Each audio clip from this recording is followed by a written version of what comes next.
Quirón Podcast. Ven y hablemos de historia. Bienvenidos y bienvenidas al capítulo 5, episodio 2 del podcast de la revista Quirón, donde nos acompañará Omar Julián Cardona, representante de la revista Pensar Historia de la Universidad de Antioquia, en temas relacionados con los procesos editoriales y las iniciativas estudiantiles académicas en esta universidad y la ciudad. Nos reunimos nuevamente para el capítulo número 2 del podcast Quirón, correspondiente al número 20, en el que intentamos saber cómo se produce los conocimientos de historia y ciencias humanas en la ciudad de Medellín. Hoy nos reunimos con un miembro de la revista Pensar Historia de la UdeA. Un caluroso saludo. ¿Cómo estás? Bueno, primero que todo, buenas tardes. Muchas gracias, Michael, pues como por la invitación. Pues para mí es como todo un orgullo estar en este espacio.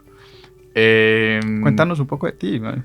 Claro que sí. Bueno, yo me llamo Omar Julián Cardona García. Soy historiador de la Universidad de Antioquia. Participé de la revista Pensar Historia pues desde el 2022 hasta el 2024. Hasta agosto, justamente que lanzamos el número 10. Y bueno, he tenido como diferentes roles, los podemos hablar más adelante, pues como mi participación ha sido como bien integral en la revista. Bueno, actualmente soy estudiante de la maestría en Historia de la Universidad de Antioquia. Y bueno, pues como que he tenido la posibilidad también de participar en otros espacios estudiantiles, en las jornadas, ¿cierto? En semilleros, seminarios.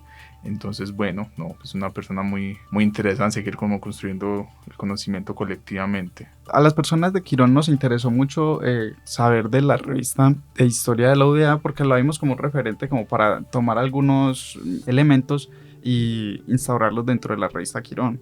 ¿Cómo surge la iniciativa de la revista? ¿En qué año? ¿En qué contexto? ¿Qué buscaba en ese momento la revista?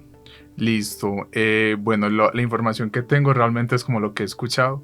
Porque Pensar Historia surge en 2011, 2012, yo estaba en el colegio, digamos que yo no era estudiante, pero digamos que surge como una propuesta, un interés por parte de los estudiantes de la época, pues por tener un proyecto editorial y por querer como construir el conocimiento desde otras como plataformas que muchas veces no son como las que uno tiene propiamente en los cursos cuando comienza, ¿cierto? Entonces como ahí la necesidad de crear un espacio para divulgar a los trabajos de los estudiantes, sea el Departamento de Historia de la Universidad de Antioquia o de la Nacional o en general también de las ciencias sociales y las humanidades en el nivel ciudad, pero también en el nivel departamental y el nivel pues como hasta internacional, ¿cierto? Entonces así fue como surgió la revista en esa época. ¿Tuvieron problemas como para poder hacer la revista? Porque uno siempre sabe que a veces las directivas son un poquito renuentes a soltar recursos, a permitir los espacios. También, pues, una dificultad muy grande es que la carga académica sea demasiado pesada y uno no pueda afrontar lo que conlleva formar una revista, que siempre es difícil porque uno tiene que hacer los métodos de evaluación, tiene que contactar comité científico, eso es difícil. Sí, no, indudablemente eso trae unos retos. Digamos que en la creación de la revista, pues como no estuve, ¿cierto?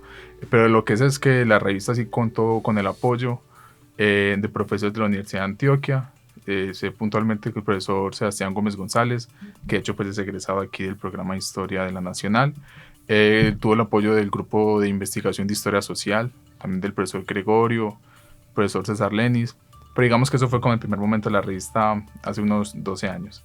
Digamos que respecto a esto que estamos conversando como de los retos, a nosotros nos pasó pues cuando fue como retomar el proyecto en 2016, porque bueno, la revista se creó en 2012 y en 2016 pues tuvo como una pausa, tuvo un receso porque quienes habían fundado pues como el proyecto se graduaron y ahí hubo como unas dificultades con el relevo y no fue hasta el 2019, el 2020 con otros estudiantes como con inquietudes parecidas, pero distanciados en el tiempo, como que lo reactivaron.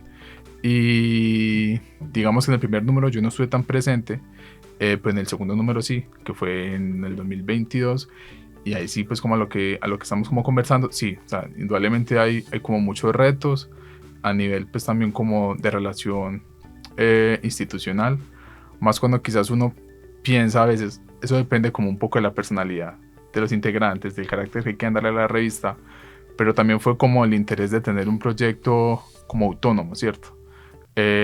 como donde las decisiones editoriales tuvieran más como con criterios estudiantiles, como con las preguntas, las indagaciones pues como de los estudiantes de la época. Entonces sí, fue como pues nosotros tenemos una relación muy estratégica con el departamento y lo institucional, como por el tema de la representación pues como ante la Universidad de Antioquia, la plataforma de revistas, también como asumiendo los otros retos que implica contactar comités. En este momento, los profesores que les ayudaron a fundar la revista, ¿tienen alguna injerencia dentro de ella o simplemente es algo simbólico? Yo creo que actualmente, puede ser como un poco algo más simbólico. Sí, de los profesores que ayudaron a crear Pensar Historia, ya no... Aunque bueno, el profesor Sebastián Gómez es una persona muy atenta y siempre nos ha... Pues cuando hemos hecho la solicitud de las inquietudes, las preguntas, él ha sido más como un asesoramiento por parte de él, también con la experiencia pues que ha tenido con Transhumante, que es pues una revista también pues de un nivel muy serio. Entonces sí es más como el acompañamiento, las dudas, ¿cierto? Pero ya como en los procesos, en las decisiones, como en el devenir de la revista, respecto a sus profesores, pues como que estuvieron en la creación de la revista, no tanto. Sin embargo, en el camino pues se han como construido alianzas con otros docentes que pues llegaron, digamos, al departamento años después de que la revista se creara.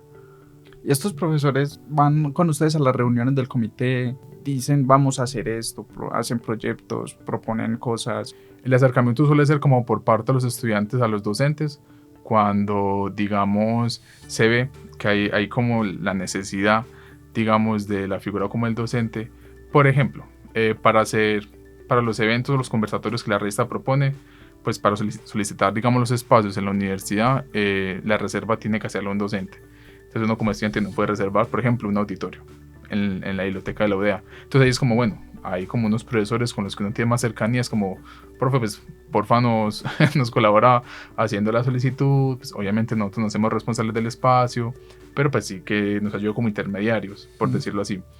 Entonces siempre yo como con esa como división, o haciendo como claro que es como para cuestiones más que todo administrativas, pero en lo que tiene que ver como con las decisiones editoriales, no, se busca que la temática del dossier, que los integrantes que entran, que los procesos evaluativos, que digamos todo eso tenga que, pues sea como un proceso como realizado por parte de los estudiantes que conforman el equipo, ¿cierto? Yo creo que esa ha sido como una intención, una premisa que ha estado desde el 2021, que se reactiva Pensar Historia, y que hasta el momento pues se ha mantenido, ¿cierto? ¿Qué tipo de, bueno, ya entrando como un poquito en el funcionamiento de la revista, qué tipo de textos reciben? ¿Cuáles son como los más recurrentes? Por ejemplo, artículos, reseñas. No, tengo entendido que no reciben, por ejemplo, transcripciones. Sí, transcripciones sí recibimos. Bueno. Está como entre los tipos. Sí, bueno, digamos que desde, pues en los últimos 3 números, como que la revista se ha tratado, que también es una apuesta editorial, por ampliar un poco más como los tipos, ¿no? Los formatos. Claramente se tiene el artículo, que ahí pues aprovecho pues para decir que casi siempre es el tipo de material que la gente más manda, es como lo que los estudiantes de historia y de ciencias sociales más escriben, y pues como lo que apuntan a publicar. También ensayos, reseñas también tienen buena recepción. ¿Pero son solo reseñas de libros o también, por ejemplo, de películas o reseñas de, no sé, un podcast, por ejemplo? Uh-huh. Sí, lo que pasa es que la revista tiene como diferentes secciones. Hay una sección que es como un poco más académica, que es esto de los ensayos, los artículos, las reseñas, pero también hay una parte muy importante que es la sección creativa. Entonces la sección creativa sí se recibe desde poemas, desde cuentos, también puede ser como reseñas, narraciones, podríamos decirlo, ¿no? Narraciones entre reseñas, digamos, no tan formales, pero que dan como más paso, una narrativa un poco más que se sale pues como de la estructura un poco del texto académico.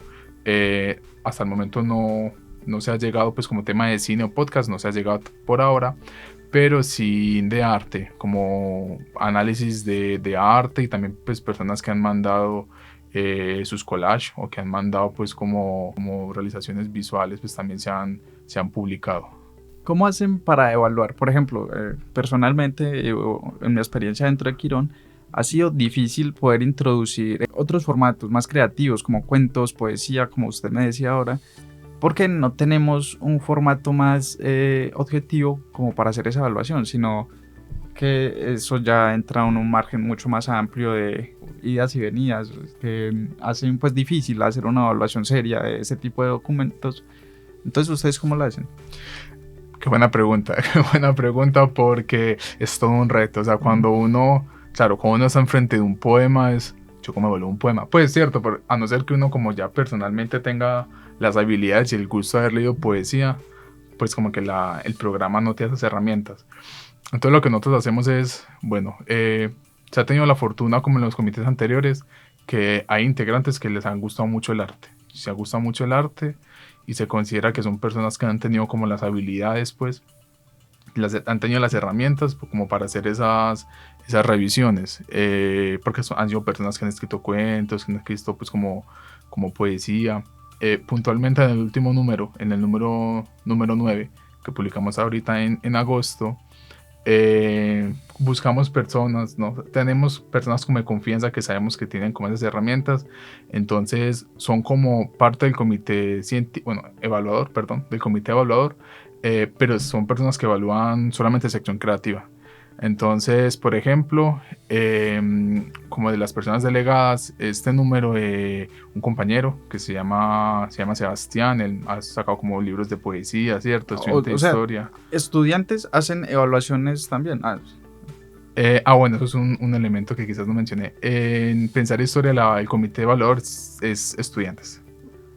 Yo lo digo es porque en Quirón tenemos el comité científico, que ya son directamente pues, personas especializadas en el tema, pero claro, como es un tema ya creativo, no sé bien cómo lo trabajan ustedes, aunque estamos intentando implementar que estudiantes también nos ayuden a hacer evaluaciones, como decir, estudiantes o egresados del mismo programa nos ayuden a hacer las evaluaciones, que no todos se lo recurramos a los profesores. Sí, no, la apuesta ha sido como que todas las evaluaciones por parte de estudiantes.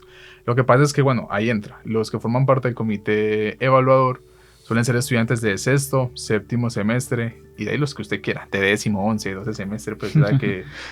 Infinito. Sí, eso puede pues como alargarse. Pero sí, como los estudiantes y también egresados. Nos hemos apoyado mucho de egresados, ¿no? Y pues personas que también uno considera que tienen como las habilidades. Pero sí, ¿no? Indudablemente una de las apuestas de Pensar Historia ha sido que el filtro de evaluación pase por los propios estudiantes, ¿cierto? Ya en casos cuando uno dice como pues, definitivamente nosotros como comité científico no sabemos sobre este tema tan específico, está la posibilidad de acudir a docentes, a egresados, a estudiantes de maestría, pues en general personas que sepamos que tienen pues como las cualidades para evaluar esos textos. Pero en primera medida siempre pues como por el comité conformado por los mismos estudiantes. Como, supongamos, yo envío un texto X, un artículo, ¿cómo es el proceso de evaluación? ¿Les llega? ¿Cómo se distribuyen? ¿Cómo se organizan ustedes para hacer esa evaluación? Listo, te comento y si quieres luego tú también me compartes cómo es en Quirón, pues también me da como curiosidad y ahí miramos como bueno, en Pensar Historia, digamos que Michael manda el trabajo, ¿cierto? Sí. Llega el correo efectivamente de la revista y el comité de gestión es el encargado de revisar los materiales. Entonces ellos, van recibiendo, digamos que son como carpetas, subcarpetas, pues, como en el correo, entonces uno va guardando, número 9, por ejemplo, y va guardando todos. Ese comité de gestión hace un primer proceso, que es descarga todos los trabajos, los revisa, en caso de que tengan nombre los quita, pues es una evaluación anónima, entonces queda la información y se pasa pues al Drive, a la base de datos. Y se hace el primer filtro, que es una revisión, una lectura, que hacen los estudiantes de gestión, y es mirar que cumpla con las condiciones de forma, es decir, que cumpla con la extensión, que esté citado en Chicago, que evidentemente sea como un texto que esté relacionado o con el dossier, pues con la temática, o con el conocimiento histórico.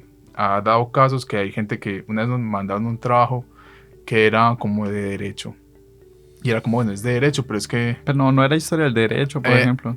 Ese es el asunto, no tenía cómo relacionarse con la problemática o con la dimensión histórica. Nosotros decíamos eso, y nos decían también las compañías de gestión, es que este trabajo no tiene la dimensión histórica. Y sí, desde el derecho está muy bien, pero ese primer filtro, que es el filtro de forma y como que quepa en el dossier o en la convocatoria, no lo pasó. Eso en una revista de Ciencia Política o Derecho sería pues como perfecto, pero pero digamos que no dialoga con la propuesta. Entonces ya después de que pues, se pasa ese primer filtro, ahí ya se crea pues como la base de datos, bueno, y se le distribuye o se le comparten los materiales al coordinador del comité evaluador. Ya, cierto, ya luego el coordinador del comité evaluador, perdón, se reúne con el comité, enumera los textos, jamás se sabe de quién son los textos, es una evaluación anónima. Y bueno, no, pues dependiendo de las temáticas y de los intereses se empieza pues como a distribuir y ya se entra como a la primera fase de evaluación. Bueno, es la segunda fase, pero ya es la evaluación de contenido que lo hacen los integrantes del comité evaluador. Y ya es una evaluación por pares, 2 estudiantes tienen el mismo trabajo, se da 15 días, de 15 a 20 días.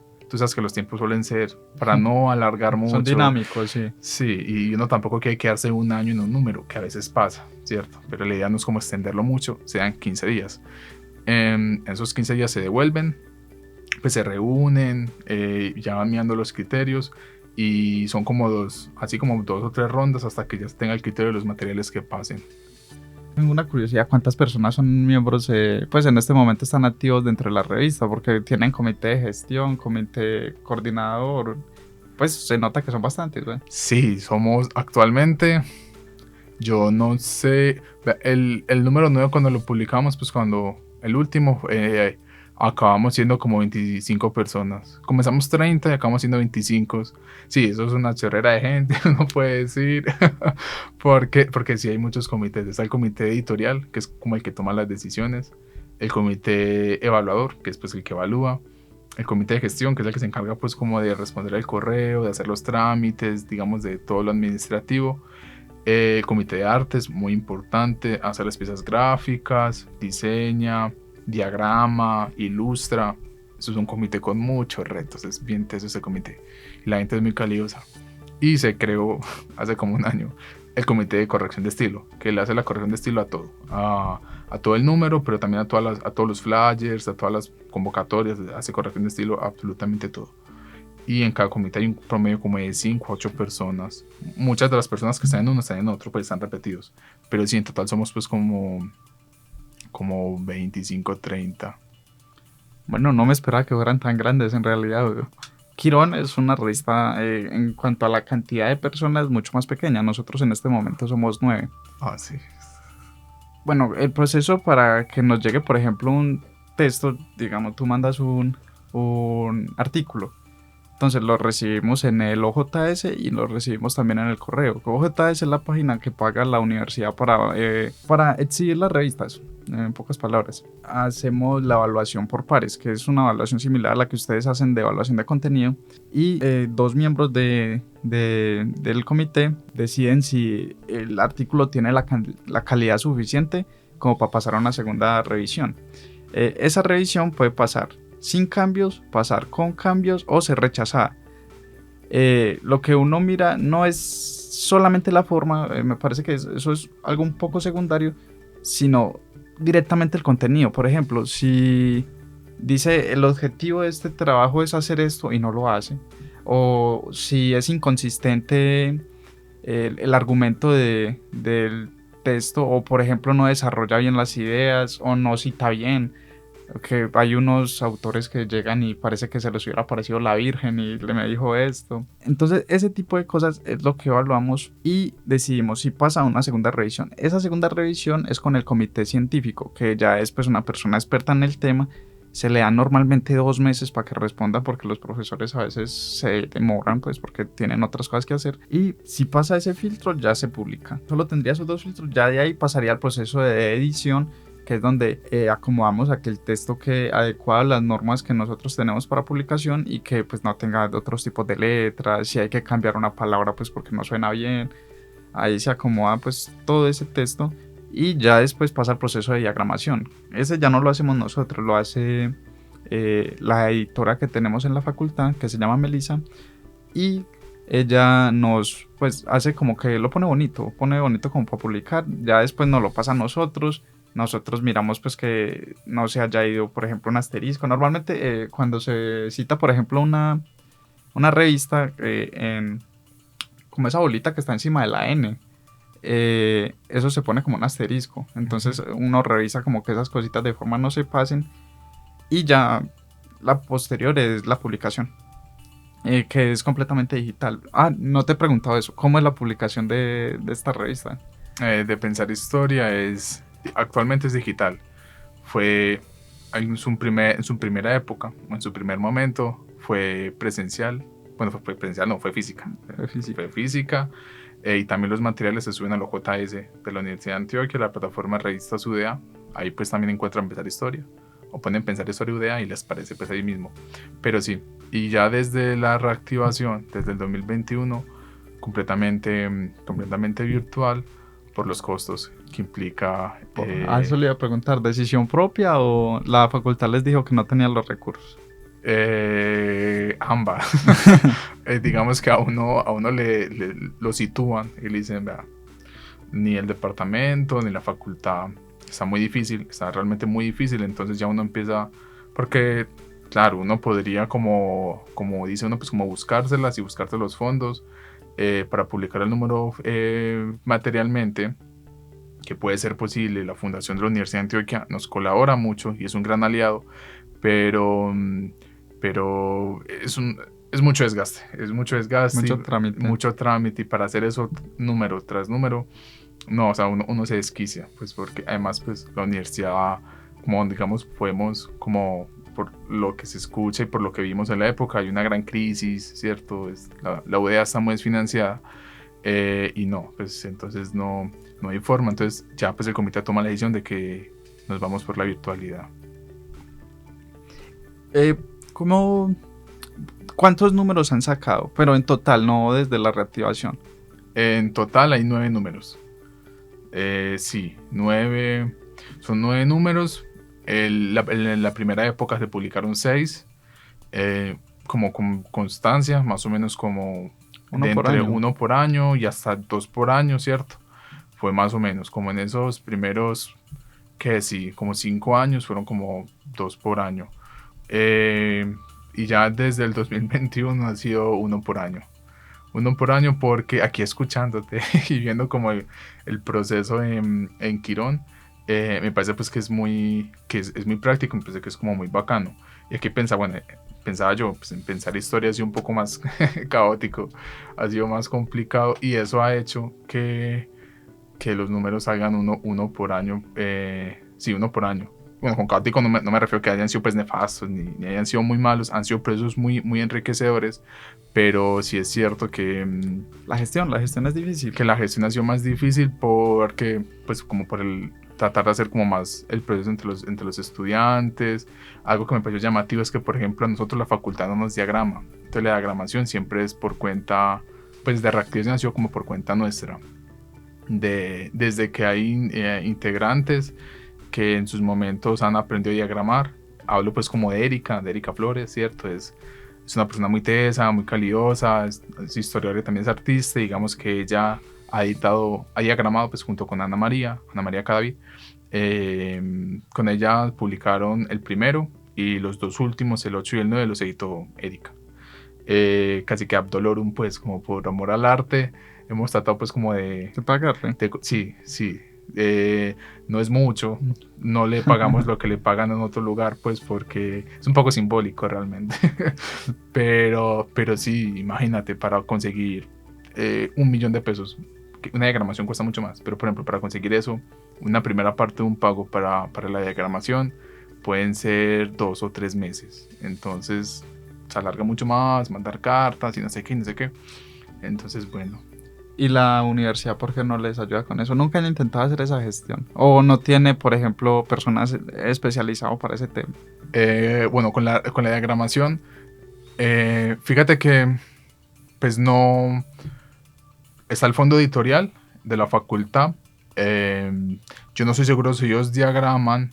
No, ellos deben diagramar. El asunto es que yo creo que también cobran, pues creo, no estoy seguro, pero eso implica unos tiempos y unos costos que pues al menos para todos los proyectos de la facultad de la facultad pues como que no es posible. Entonces está como por ese lado. Entonces sí, uno como que recurre. Pues realmente nosotros, pero bueno, la facultad ha hecho convocatorias y ha buscado como las formas y las maneras como tener estímulos para las revistas. Digamos como una convocatoria, era para los trabajos de grado, pero parte de ese recurso iba a estar pues como destinado a la revista y estamos pues como en trámite que nos llegue por ejemplo como una plata de esa manera. Entonces la facultad es como, vean, nosotros no tenemos como materialmente la forma, digamos, de responder por todos los proyectos, porque es una problemática pues estructural de infraestructura que, cierto, como que son muy pocas las personas para todo lo que la universidad a veces como requiere. Entonces como que busca como las formas como de ayudar, aunque quizás no puedan como encargarse de todo el proceso, porque si termina siendo como muy, muy complicado. Pero entonces la universidad les da recursos a ustedes directamente, como, no sé, y ustedes lo invierten como consideren necesario. Así como que nos den recursos, hay formas de gestionarlos, pero como que ellos nos den como recursos como cada tanto tiempo, no. Lo que toca hacer es como que realmente parte de los recursos, lo que pasa es que es que todo es un enredo, porque uno termina como solicitando los recursos como en la gestión pública y en la gestión privada, ¿cierto? Hay una entidad que se llama la Fundación Universidad de Antioquia, que es no reconozco muy bien como la naturaleza pues de la entidad, pero sé que no es parte, tiene un NIT diferente de la universidad, es la fundación, que son como también los que se encargan pues como el transporte con el metro y cierto, pues como el loguito. Y la fundación, pues uno como que solicita el recurso y a uno muchas veces, casi siempre pues nos han brindado pues como las cifras, a veces no es pues como lo que uno solicita, pero sí, pero es para tareas muy puntuales, no es como necesitamos, no sé, 1 millón de pesos y no tuvimos en qué lo invertimos, no.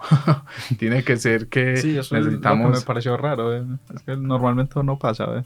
No, eso tiene que ser que uno diga, no, necesitamos diagramar, o necesitamos para el evento, necesitamos, no sé, para 50 libretas. Entonces a uno hace el trámite, a uno no le dan plata, pues a nosotros nunca nos han dado pues la plata sin efectivo, sino que uno solicita como el valor y ya ellos se encargan de buscar los proveedores, se encargan de buscar con quién, o por ejemplo con el caso de Erika, se encargaron de hacerle un contrato a ella y la fundación le pagó a Erika, pero pues nosotros solicitamos y ya si se autoriza, sí, pero como que el recurso nos llegue directamente a nosotros, no. Son reflejados como los servicios, por decirlo así. Pero es una ayuda muy grande que la universidad pues se encargue de buscar proveedores ella directamente, que ustedes hagan la solicitud y ellos ayuden. Por ejemplo, con Quirón nos pasó, nosotros estamos intentando sacar un número en impreso, pues físico.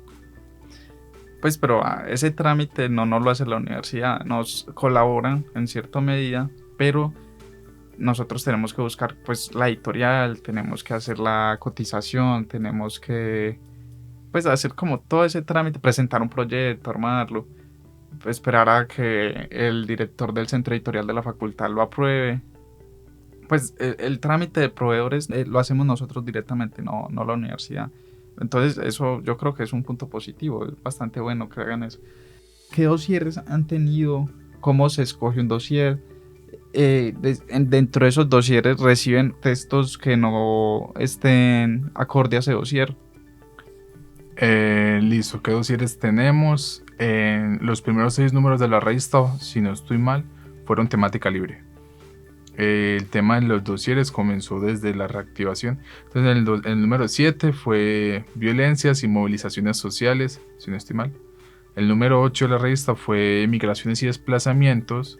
Y el número 9 fue discriminaciones y desigualdades estructurales en perspectiva histórica, más o menos, ¿cierto?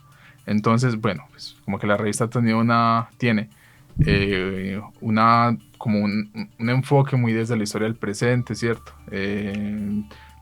No necesariamente, pero sí como digamos la historia, digamos como una historia crítica, pues como los dosieres han como tratado de resaltar como temáticas y problemáticas, pues que si bien están presentes en diferentes épocas y momentos, pues uno los puede como notar en la actualidad, ¿cierto? Entonces la elección de los temas siempre es una elección que toma el comité editorial. Pues digamos que cuando decimos, bueno, vamos con el siguiente número, primero es como bueno, más o menos que es como lo que y esto tiene que ver como un poco la política editorial, la revista que busca, ¿no? Una revista de historia para qué o para quién.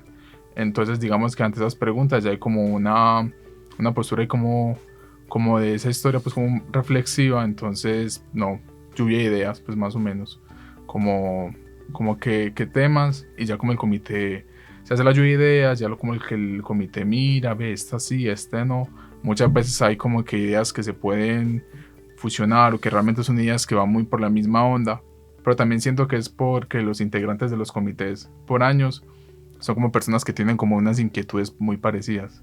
Entonces como que se va armando como ese dossier, como esa temática para las convocatorias. Aunque me parece a mí, ya que lo escucho, intentan como estar un poco acorde a los momentos del presente, porque el primero me dijo que eran movilizaciones y eso fue más o menos en la época del paro nacional de las universidades. Esa fue en el estallido del 2021, sí, salió ese año. Sí, han sido como coincidencias, pero también claramente son como que son temas que se ven, que dicen, bueno, pues está pasando en la actualidad, eso tiene también como una perspectiva histórica. Entonces sí, pues como que lo que pasa en el presente también de cierta forma influye. No es como que sea necesario o obligatorio, como, uy, este año, no sé, pasó tal acontecimiento, vamos a hacer el dossier de esto. No necesariamente, pero son como coincidencias. Pues, indudablemente uno es un sujeto de su tiempo, entonces uno también se ve pues como influenciado a la hora de decidir. Bueno, algo que me parece también importante o interesante mencionar es lo que mencionabas como de cuando llegan trabajos que quizás no se adaptan al dossier, a la temática. Pensar historia pues siempre ha hecho como, o bueno, siempre no, pero en los últimos números se ha hecho hace como dos convocatorias. Primero una convocatoria que es el dossier, se presenta como que el dossier, no sé, migración y desplazamientos. Pasa un mes y medio, 2 meses, entonces usualmente se hace una extensión de convocatoria. Ya la extensión de convocatoria es como que, bueno, dossier y también se acepta temática libre. Entonces, no, pues también se abre la posibilidad de temática libre, y ya cuando los trabajos llegan de temática libre, lo que se busca es pues como lo que mencionabas ahorita, de que el objetivo cumpla, pues que el objetivo que se menciona, que se desarrolle, que tenga buenas fuentes, en fin, como digamos ya la evaluación que se le hace pues a los materiales como en sus procesos. Ya es como coincidencia que muchas veces los materiales que llegan de temática libre coinciden con el dossier, entonces no ha sido como necesario poner como en la sección de la revista dossier y después temática libre, que hay revistas que las diferencian, sino que pues al final también son como temas parecidos, entonces lo terminamos incluyendo dentro de la temática del dossier. ¿Qué afluencia tienen los números? ¿Cuántos textos logran publicar? ¿Y cómo es ese proceso de divulgación? Porque pues a mí me ha tocado, es difícil. A veces, por ejemplo, uno se propone un proyecto y tal vez no mucha gente lo conozca, entonces puede ser un poco difícil llenarlo y a veces le toca a uno hacer trabajos para poderlo llenar. Entonces, ¿cómo es eso? Por redes sociales, las personas de la facultad se empoderan y comienzan a subir sus propios trabajos. Bueno, entonces, respecto a la difusión, por ejemplo, que entiendo que es como bueno comenzar por ahí, se elige el tema, o sea, sale la convocatoria. Entonces, la convocatoria sale en redes sociales, en Instagram, en Facebook, y es como un primer nivel, pues un primer momento como los integrantes de, venga, es que hagamos difusión y todos en nuestras historias y compartamos, bueno, como por los canales. También el correo, pues mandamos correo a todos los departamentos de historia de Colombia, que son como 12, no me acuerdo, o 10, no recuerdo cuántos, pero se le manda correo a todos solicitando la difusión. Y también por otra parte hacemos la gestión de que imprimimos el flyer o la ficha pues gráfica de la convocatoria, o sea, imprimimos por ahí. Bueno, imprimimos es que solicitamos a la universidad que nos imprima. Entonces la universidad nos imprime de 25 a 50 flyers y los empezamos a regar por toda la ciudad. Pues donde sepamos que puede haber personas que escriban, que tengan interés en la historia. Entonces siempre venimos aquí a la Nacional y pegamos en la biblioteca, en el laboratorio de fuentes históricas. Pues claramente pedimos permiso y pues nos lo autorizan, ¿cierto? Por ejemplo, a la Academia Antioqueña de Historia, al Archivo Histórico de Antioquia, al Archivo Histórico de Medellín. Sí, a la biblioteca pública piloto, bueno, como los centros que uno dice, bueno, aquí podría haber como personas interesadas, hacemos esa difusión. Y ya también en la universidad optamos mucho por el voz a voz. Entonces hacemos pues lo que nosotros llamamos como los saloneos, pues el saloneo pues como de toda la vida, de que vamos a los cursos, pues hablamos con los profesores y nos dan el espacio de ir a los cursos de los estudiantes a difundir la convocatoria. No son todos los salones pues porque no da tiempo, pero sí como que se busca de manera muy estratégica cuáles pueden servir. Entonces, si sabemos que quizás no envían tanto de primeros semestres, vamos a Colombia 1, América Latina 2, ¿cierto? Como los cursos donde los primeros 3, 4 semestres, y ahí pues como que se les invita a los estudiantes que porfa pues participen, ¿cierto? Esa es como la divulgación. Y ya respecto a la recepción, cada vez cada vez la revista tiene mayor recepción. Yo recuerdo que en el número 7, no recuerdo, yo no era integrante de la revista, pero en el número 8 fueron como 19 o 20 materiales, juntando todo, desde la sección creativa hasta lo académico. Y en el último número también fueron como 20, fueron más de 20, como 28 o 30, fueron como hasta 30 materiales los que se reciben. Entonces sí, de esos 30 se pueden publicar menos de la mitad, 15, 12. Entonces es como ahí entrar a mirar cuáles cumplen pues como los criterios. Bueno, ¿qué importancia cree que tienen estos espacios estudiantiles? Yo creo que realmente son vitales. Son vitales y la forma en como pues me arriesgo a decir, como lo hemos vivido pues en los últimos 2 años con los integrantes pues de los comités, es que es como la otra, bueno, puede ser como la otra cara, aunque no necesariamente porque puede tener muchas caras, la formación pues en historia. Entonces yo creo que es vital por varios elementos. Por un lado, porque trabajar en equipo no es fácil y yo creo, al menos pues como por la experiencia que he tenido, que la formación de estudiante de historia y la formación pues como para ser historiador o historiadora es una formación que cae mucho como en el trabajo yo con yo, pues un trabajo muy autónomo, y es difícil poner a 8 personas a pensar una misma temática, a trabajar sobre un mismo, a entendernos, cuando muchas veces la historia es como un espacio donde pesa mucho como el punto de vista, y no solamente la subjetividad, sino digamos cada uno cómo entiende el fenómeno. Es que uno puede entender la violencia o la migración desde un punto de vista con una teoría, no sé, feminista, o con una teoría, no sé, marxista, Foucaultiana. Entonces es como, bueno, pues obviamente va a ser como un diálogo amplio, caben todas las perspectivas investigativas, pero pues es algo que también implica como retos cuando uno está hablando como a nivel pues como integrante de comité. Y también creo que ayuda porque uno aprende mucho de cosas que los programas no necesariamente, que no están en los pensum, pues a uno no, o sea, si bien uno lee el texto académico y uno redacta el ensayo, a uno no siempre le enseñan, o uno no siempre aprende cómo evaluar un ensayo, pues cómo evaluar un escrito de otro, ¿cierto? Por ejemplo, cómo tener ética, en el sentido de ética en la investigación, ética a la hora, digamos, de hacer una evolución respetando, ¿cierto? Pues muchas veces como que no pasar como ciertas límites a la hora de decir que un trabajo, digamos, no cumple ciertos criterios. No destruir pues a alguien que enviaba su trabajo. Sí. Básicamente eso, ¿cierto? No pasar eso.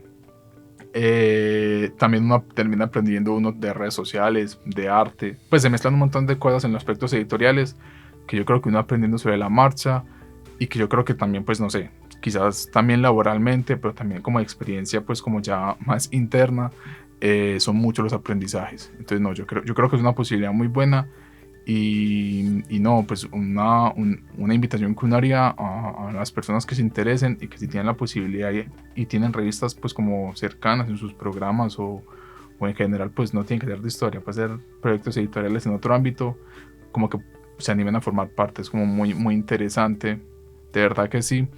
Y si no están, digamos, los proyectos, a crearlos, pues uno también puede crear que eso ya es otro reto, no crear una revista. Pues no me ha tocado crear una revista, pero yo sé que eso implica también unos retos muy grandes.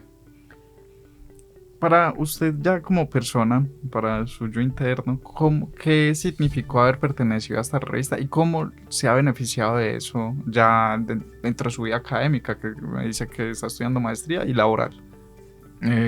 Bueno, digamos, a nivel como personal, ha sido...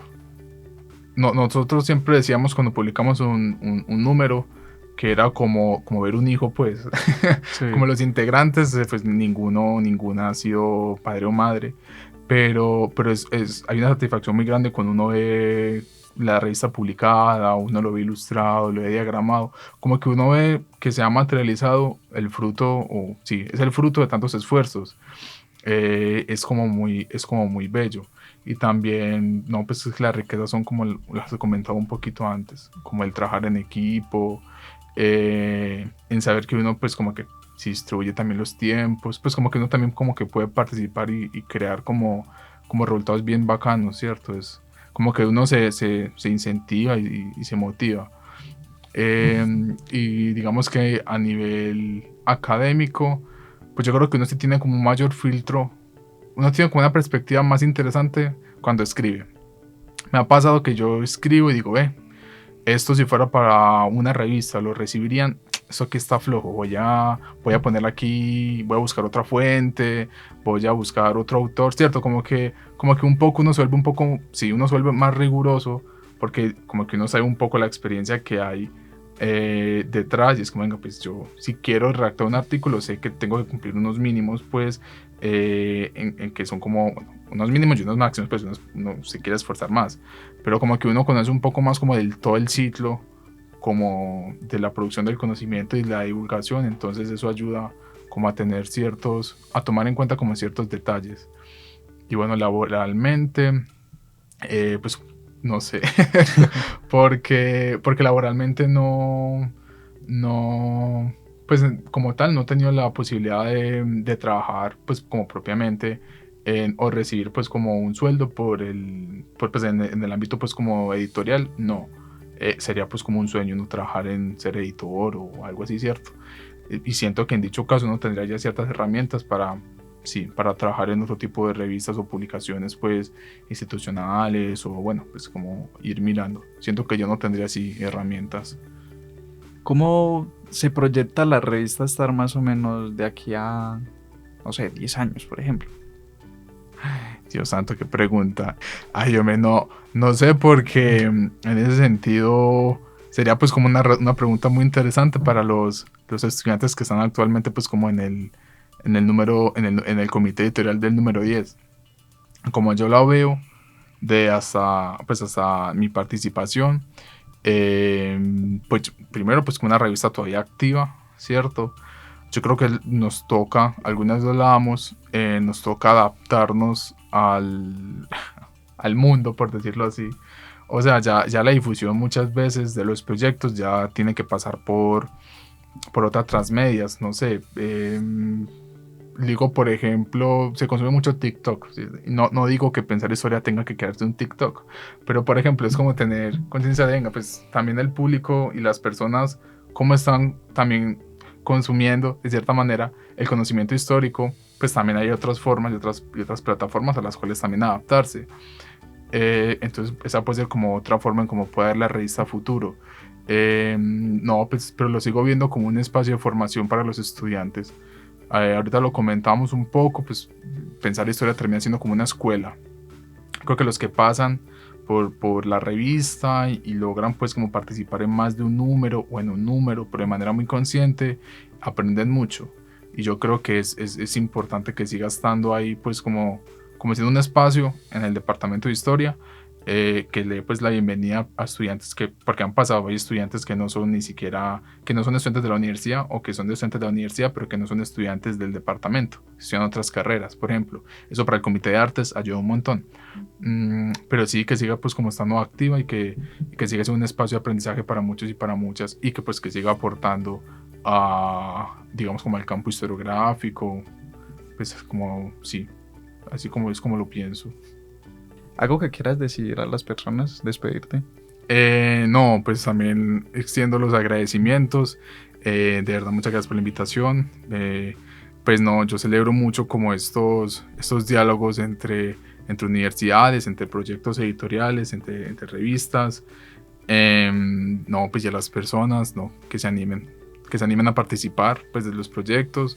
Gracias por la escucha, si llegan hasta este punto. Y no, también Michael, muchas gracias por la invitación. Bueno, a todos nuestros oyentes, recuerden que pueden ir a nuestros podcasts, ahí van a encontrar de esta sección, el del número 20, 4 podcasts. Espero escucharnos en el futuro.